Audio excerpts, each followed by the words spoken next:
Hi everyone, I'm Bianca Pagano. This is Matthew Surrey. And tonight is Friday, September 6th. The time is now 7:17 p.m. Coming to you live from the newsroom. Welcome to the debut show of the Phillipian Live. And we've got some great segments coming up tonight. Ariel Wang, class of 21, was named by the Canadian Broadcast Corporation as one of 2019's 30 hottest classical musicians under 30. And we talked to Ariel and to her music instructors on campus about her music career at Andover and in the future. Next up in news, students poured into the library on Wednesday night as it opens its doors once again after a year of renovation. We spoke to students and faculty to hear their thoughts on the new renovation. In other stories, the boys cross-country team will have a new coach this season. Patrick Riley, who served as the head coach of the girls team last year, will be taking over for Jeffrey Domina, while Rebecca Hessian has returned from sabbatical to resume her role as the head coach of the girls team.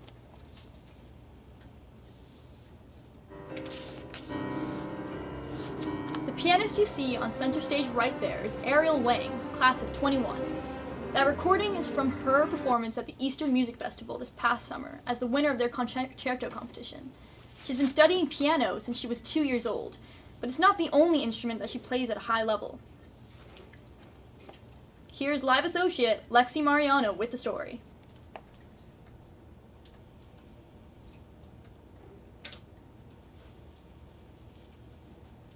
Thank you. Those of us on campus might know Ariel as the principal flutist in the chamber orchestra, or as a pianist in chamber groups. She takes flute lessons with Andover flute instructor Megan Jacoby, and takes piano lessons off campus at the New England Conservatory. What you might not know is that her piano career first started when she was just 2 years old. I'm the first person in my family to be doing music, really. I went to school in Shanghai, and my kindergarten was founded by a Chinese pianist, so everyone was required to take piano. So then, from when I was 2, I took piano in school, and then I just never quit it because I already spent so much time on it by the time I graduated kindergarten. So yeah, that's how I started piano. Ariel started playing in competitions when she was 7 years old. She started playing flute when she was 9, at first seeking to join her school's band. Since then, she's won a multitude of high-level awards. She's won top prizes in the Canadian Music Competition, the Shanghai International Piano Festival, and Hong Kong International Music Festival.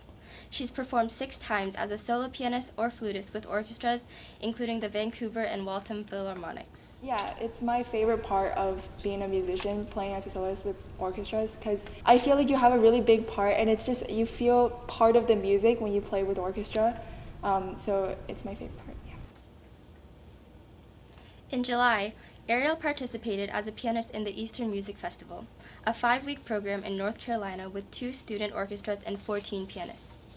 In the end, 5 soloists across all instruments were selected as winners of its concerto competition.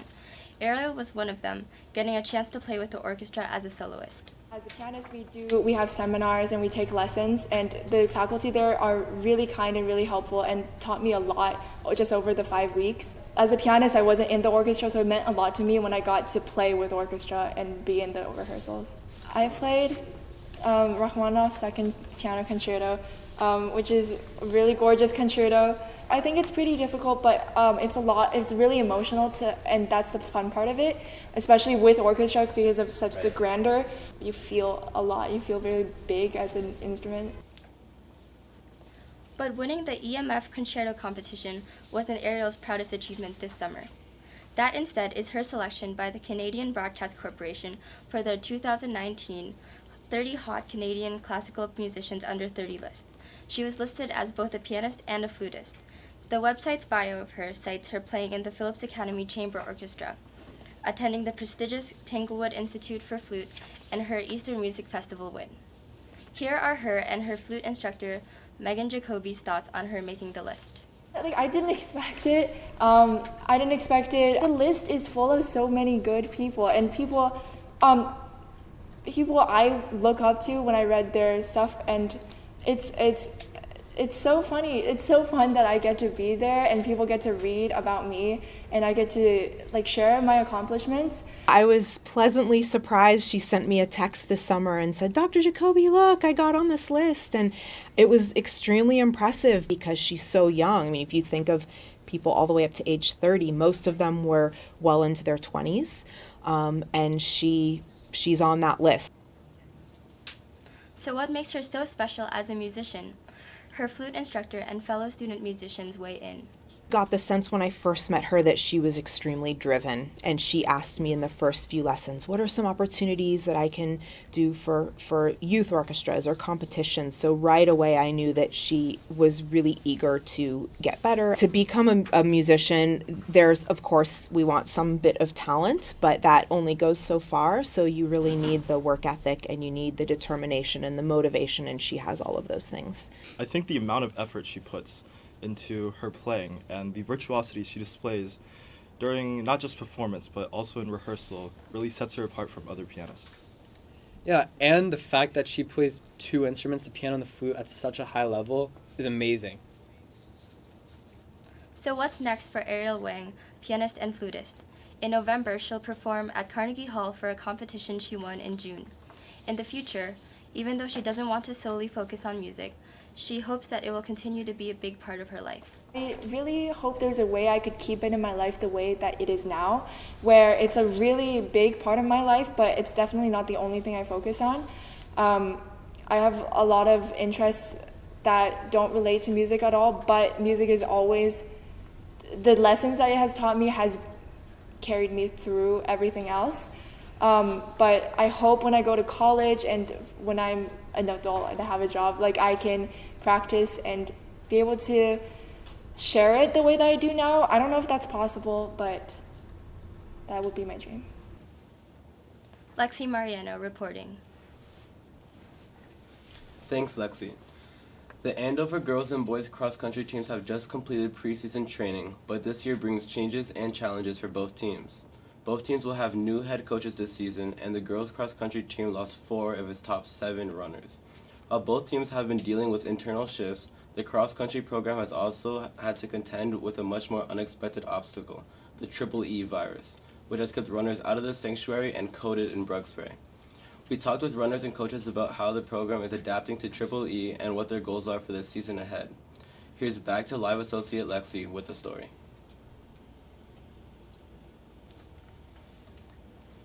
Thank you.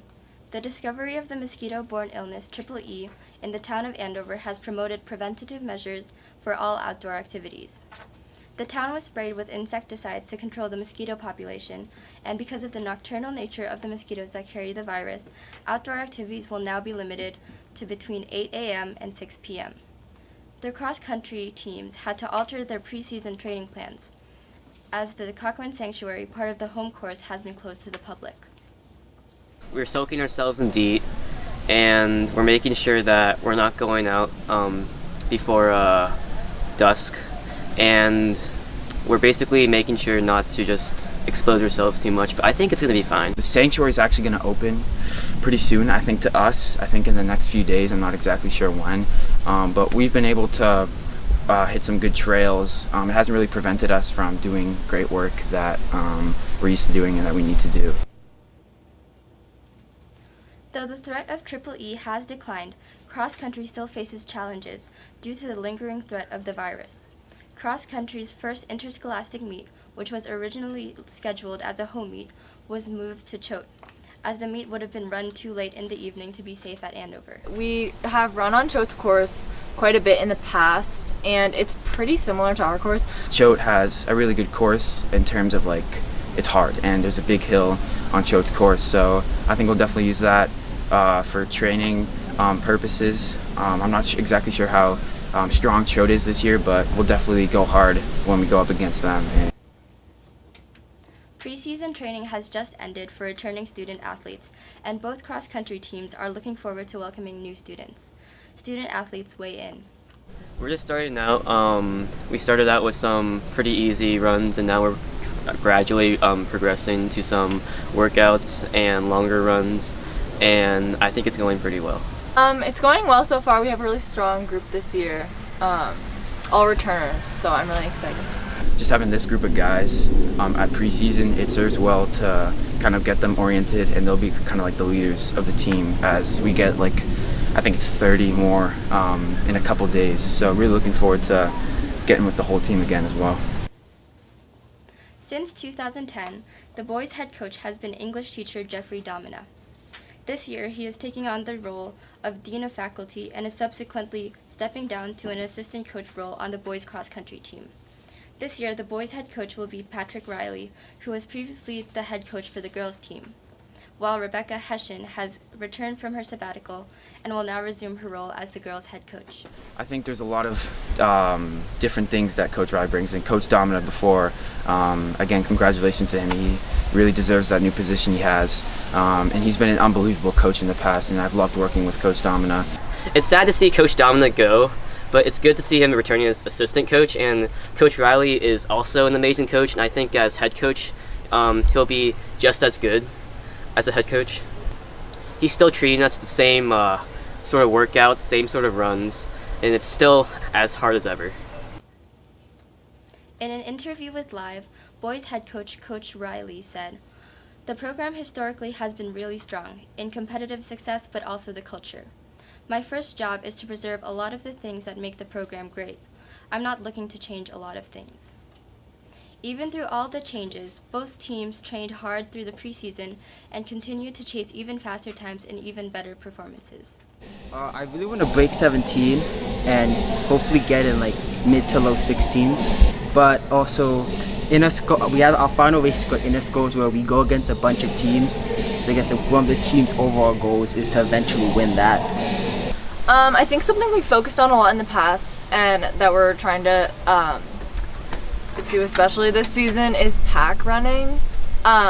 We have a really strong program and a lot of us are really close in pace and in terms of how we're able to support each other in the race. So my goal is to develop a really strong group of packs that we're able to work with throughout the season and kind of better each other together rather than trying to focus on individual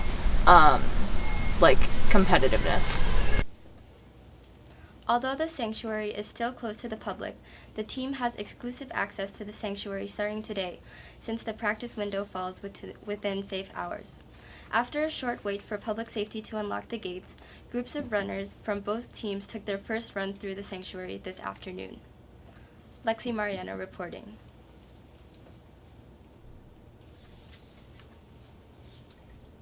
Thank you so much, Lexi. Up next, we have Shira Wolfowitz reporting live about a story about the opening of the new library.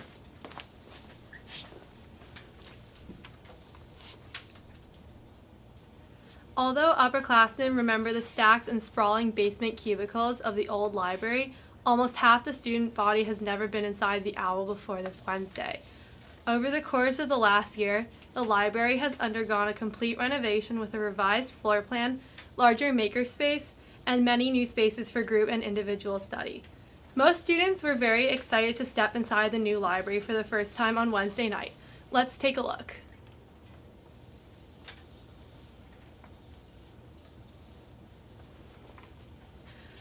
With renovations starting summer of 2018, the library was closed throughout the entire school year. Silent study was temporarily moved to Commons, couches and tables were brought to GW Hall to create a new group study area, and various other library amenities were distributed across campus. There were less spaces for everyone to study, and not everyone wanted to study in silent, so people just stayed in their dorms more or tried to find different spaces. And so I would eat in Commons and then go downstairs to study in silent and then go back up to Commons, and it was kind of like a hamster wheel situation. One focal point of the renovation was the increased space and equipment given to the Nest, otherwise known as the Makerspace.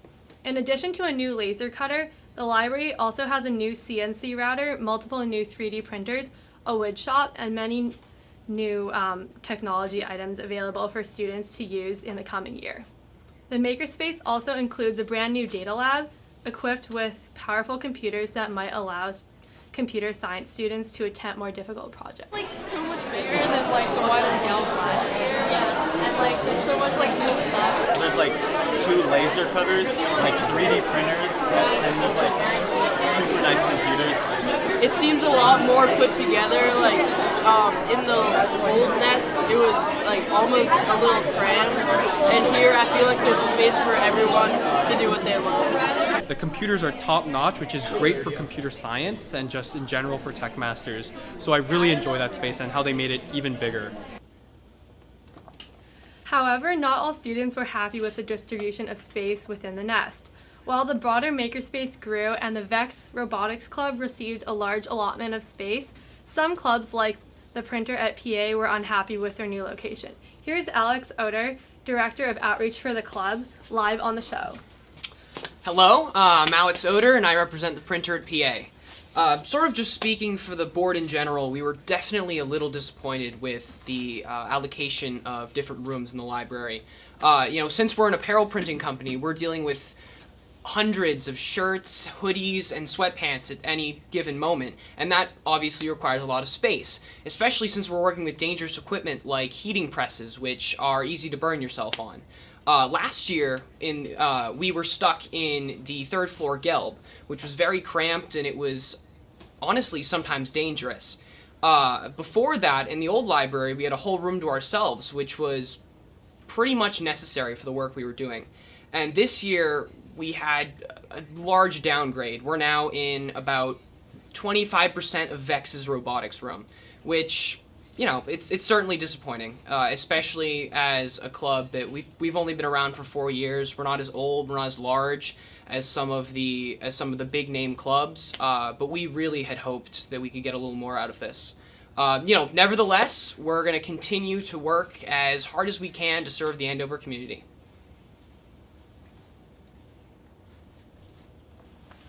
The library will also likely resume its role as a hub for students to spend their free time. Before the renovation, the library was particularly important for day students who often had no other central space to go to later in the evening, and freshmen who were establishing new friendships on campus. Yeah, so I know for me, last year, all my best friends were in my dorm because we had this is the social area of campus, so back with the library, I think there'll be a lot more, inner dorm and for day students, too.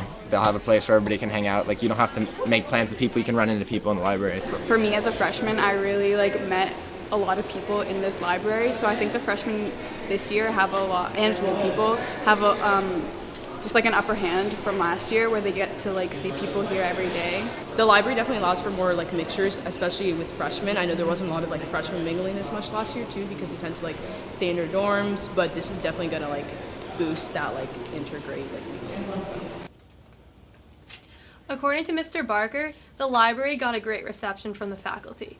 For library staff, the new space allows them to teach classes more effectively, expand the scope of projects available in the makerspace, and even check out books faster. Although many things have changed, one room that has remained virtually untouched is the historic Garver Room, home to silent study. Really excited for a space like this, but I'm excited also to have Garver back and not be in a cafeteria. I've always loved the Garver Room. That's where I studied when I was a student here. I've always enjoyed the quiet study and the ability to come out and go around to the comfy chair room. I don't know if we still call it that, but I've always enjoyed that. I went immediately to the Garver Room to make sure it was intact, and in fact it was even more beautiful than it used to be. That was my first tonight. To see that line out there before 6 o'clock was really it was kind of exciting to see that. Tonight was really special. You put in a lot of effort, a lot of hours to try and make something special for students, and for it to be, I think, pretty well received is a cool thing. Shira Wolpowitz reporting. Thanks so much, Shira, and thank you so much for talking with us, Alex. So, along with new students, Andover also welcomes several new faculty members and administrators to the community each year. This year, there are 23 of them, ranging from teaching fellows to admissions officers. And today, we have 2 of them with us in the studio. We'll test a bit of their knowledge of Andover with some trivia, but first, let's get to know them a little bit. Let's bring them in. Come on in, guys. Welcome, Ms. Garvanian and Ms. Engel, to our beautiful couch here. So can you introduce yourselves on what you guys do on campus, a little bit of your backstory, things like that? Like where you come from, what you're doing now, Sure. Hi everyone, I'm Miss Engel. I come from Milwaukee, Wisconsin. Let's see, I'm an English teaching fellow here at Andover, and I also am a house counselor in Nathan Hale. I'm on the Bray Center for Gender Studies board, and I also teach an EBI Foundations course. And I'm Miss Garvanyan. I'm an adjunct instructor in the Religious Studies and Philosophy department, and I don't have any campus responsibilities besides teaching, but I'm getting to know Andover as best I can. And what else? Oh, I'm from Albuquerque, New Mexico, and I've been living in the Northeast in New England for the last 2.5 years, and I'm excited for another beautiful fall. Awesome. So again, welcome to the newsroom. How have your first days at Andover been, teaching-wise? It's been super fun. Like, I feel like we've been on campus waiting for the students to come. We got here for new faculty orientation about 2 weeks ago. The 28th of August. 28th of August, yeah. And it just feels so empty without you all here. So we're so glad that you are finally here and we're starting classes. Yeah, it's been, just one day, just today in class, but so far so good. So excited for the semester. And looking forward into the year, what are you guys looking forward to? Any like projects you have planned, or just like students? Do you have anything in mind? So I'm incredibly excited about the makerspace, and so I am an alum, PA alum, and we did not have the makerspace while I was here. And so as an English teacher, I'm always trying to think of new and unexpected connections to make, and new ways to use maybe some surprising mediums to think about reading and writing. And so I'm really excited to do some hands-on activities in the new makerspace, learn how to use a 3D printer and all of these different things. Very excited about that. Yeah, definitely. I'm excited about the art museum, the Addison. Looking forward to the shows this fall and trying to bring my class in and maybe work with some of the special, or the collection, and then the special collections in the library. I was just talking today with Paige, and I only know her first name, I forget her last name. Dr. Roberts, about looking at some of the special collections, and it's just amazing how many resources we have here. So just excited to get in there in the library and the Addison with my students. Awesome. So given that you guys are both teaching kind of like in the humanities, you're teaching Rel Phil and you're teaching English, right? Would you guys ever think of like doing like a mashup class almost? How would you like weave in both of what you guys want to teach if you had to teach a class together? I feel like there's so many ways. Well, we probably both our classes revolve around writing papers and reading things. Yes. And discussing them. Roger that. Yes. So we would just do that together maybe. Yeah. Yeah, I don't know. I hadn't thought about the 3D printer. I saw the printer and thought, that's amazing. It has nothing to do with me. But you're much more creative. It'd be cool to mash up. We could meet in the makerspace. Yeah. Meet and print together. Yeah. Sounds like a plan. And one last question. I think this is a question that a lot of people want to know. As an outsider, or I guess not really an outsider for you, Miss Engel, but what are your thoughts on Commons foods? I mean, I think it's pretty good. I am amazed that there are poke bowls, and like when I went to get some, I like didn't see the avocado, and I went back and asked for avocado, and they gave me a ginormous scoop, and I was like, wow, this is amazing. Yeah, for free. I think it's great. As an outsider, I never had my school did not have lunch, and it's just great. I love it. Yeah. All right, so are you guys ready for some trivia questions? We'll have 10 questions in total. They'll go from easiest to hardest. And we have some whiteboards here for you. So you guys can take one. Oh. You guys are going to have, I think Siri already explained, but 10 seconds. You write the question as fast as you possibly can. Oh my gosh. Yeah, so you have 10 seconds to answer, and then we're gonna keep you'll score flip right it here. and reveal it. Okay. Let's go. All Alright, Siri, first question. All right. First question is kind of like a This one soft is toss right here. Soft toss right here. Who is the current interim head of school?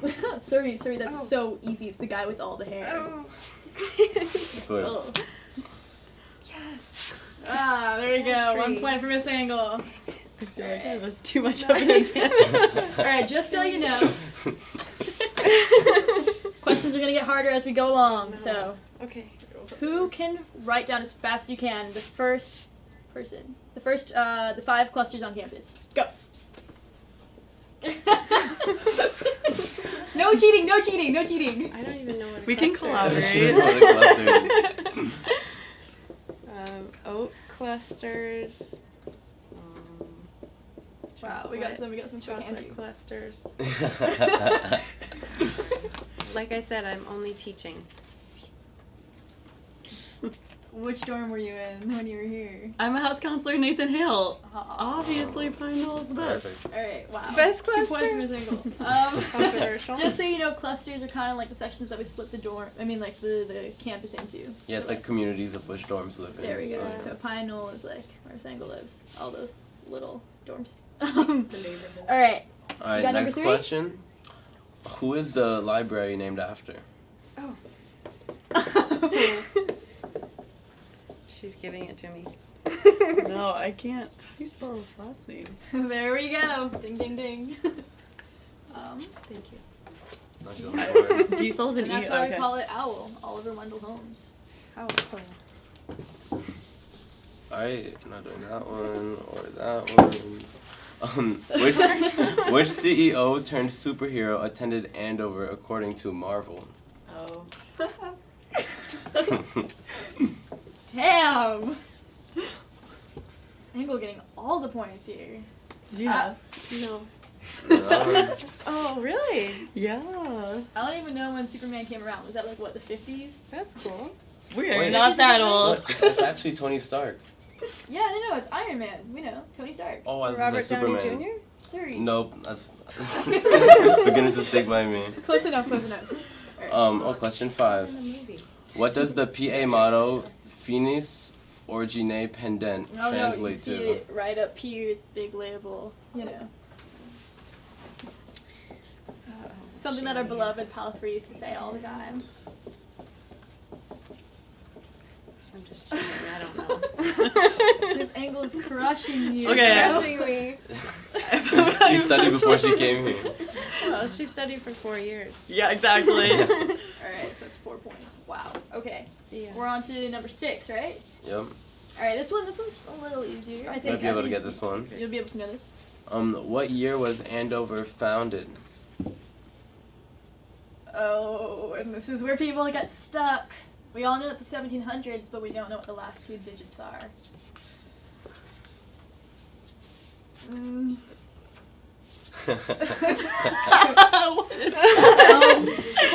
Wait, I'll let you do Is this. it 2 Quick or hint, an quick hint. It was after the Revolutionary War ended, I think. I mean, I think we should give it to her. There we go! It Ding, was ding, an A. ding. Perfect. Alright, question number 7. Oh, this is an easy toss. Okay. Which building houses the Toronto Room? Oh. What'd you write? When Alice Mills. Yeah. GW, yeah. I know that's a building. Smart. Wow, it's 5. Alright. Wow. Well, given that it's the bicentennial anniversary of Bullfinch, a lot of these questions are going to be very easy for you to answer, but did you know that Bullfinch burned down twice? It's had a ton of history. So the building that you walk into every day is actually really, really, really old. I'm pretty It's sure the oldest actually, building standing on campus There we right go, now, the oldest so. building on campus. Awesome. Not Pearson. Well, yeah, exactly, and Pearson's really old. So, on that note, what year was Bullfinch built? Oh god.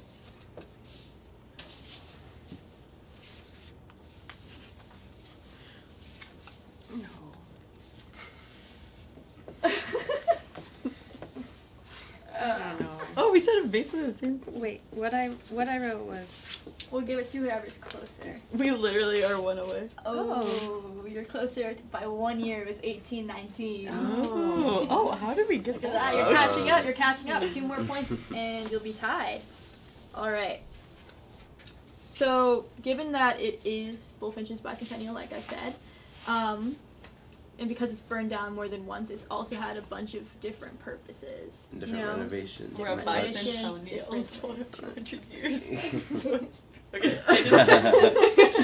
That's why I don't teach in the math department. English. So what were the two purposes that Bullfinch had before being the English department?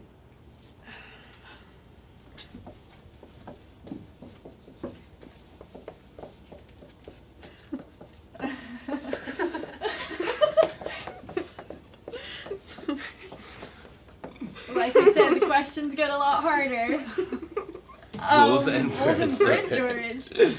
Where's that coming from?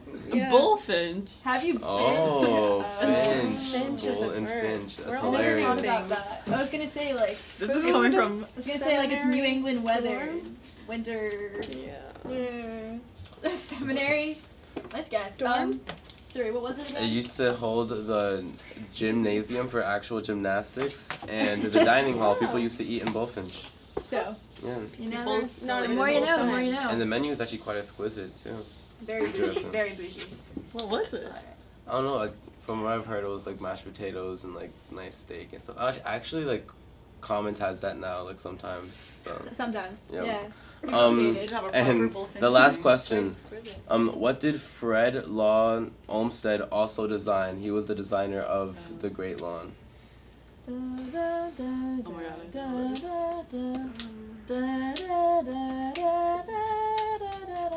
I was just reading something. I don't think this is right. Wow. Wait. Did you? Miss Hangley, you got I think I got it. Really? Central Park. What? Yeah. Cool. Actually, fun fact about that: if you Jeez. look over the steps of San Phil, the Great Lawn and the entire like campus was built to mimic like a god complex. So when you look over, it looks like it's ever expanding, and you feel like you're God. So, But now yeah. like trees cover it, so Exactly. it's not as It exciting. was fun while it lasted. Well, thank you guys for joining us. Yeah, thank you so much. I think Miss Engel won that one. Miss Engel took the dub. Good game. You know, it's fair. But It was yeah. fun having you guys, Thank you so and much for we hope to everything. see you on campus. It was a pleasure meeting you and getting to know you. Thank you. Thank you. Yeah, go ahead, brother. Alright. Well, and the paper this week, it isn't technically our full paper, it won't be published until next week, but we did publish a 6-page new students issue today, which was delivered to the mailboxes of all new students and is also available for returning students in the Phillipian. And in this issue, Sarah, can I get a drum roll, please? Alright, we have loads of advice from returners. From proctors to proctees, everybody on campus has hidden little bits of wisdom. Reflecting back on their previous years at PA, students reel the most important lessons they have learned. And even more, we have stories and pictures from students' first day on campus. So watch out for snapshots of screaming blue keyheads at Snyder. And whether it's to pick up tips and tricks from seniors or simply skim the pages, be sure to grab a copy of the first unofficial issue of the Phillipian. And also, To new students especially, but everyone as well, if you're interested at all in Phillipian Live or the Phillipian as a whole, you're in luck because it's recruiting season. Anyone can sign up to be a writer for any editorial section of the print paper and be given assignments each week, or be a reporter on Phillipian Live and go live on air to present your segment. If you're interested in video, graphics, or live production, we'd love your help as well. Go to philippian.net/join or email um@philippian.net for more information. well, that concludes the inaugural show of Phillipian Live. We hope you enjoyed it, and hopefully you tune in again next week at Friday at 7 p.m. Enjoy the rest of your Friday night, everyone. See you next week.